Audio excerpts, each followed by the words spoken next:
रामकृष्ण हरी. मित्रांनो, आषाढी एकादशीच्या तुम्हाला खूप खूप शुभेच्छा.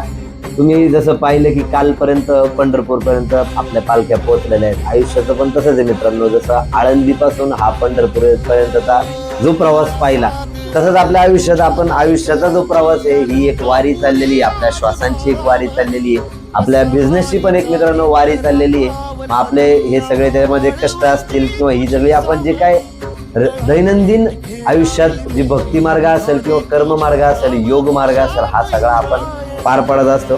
तर आज आपल्या ऑफिसमध्ये आम्ही पूर्ण आमची टीम या वारी निमित्तानं एक आषाढी एकादशीचा एक छोटासा इव्हेंट म्हणून आमच्या टीमने, आमचा दत्ता यांनी आपल्या घरून शिर्डीचा असा मस्त एक बेत राबवला होता आणि या फराळ सगळ्या टीमने आज इथं पार पाडलेलं आहे. म्हणजे दैनंदिन कामं तर चालूच आहेत, पण एक छोटीशी कल्चरल ऍक्टिव्हिटी म्हणून एक एकादशीचा निमित्त सांगून आज आम्ही पार पाडले.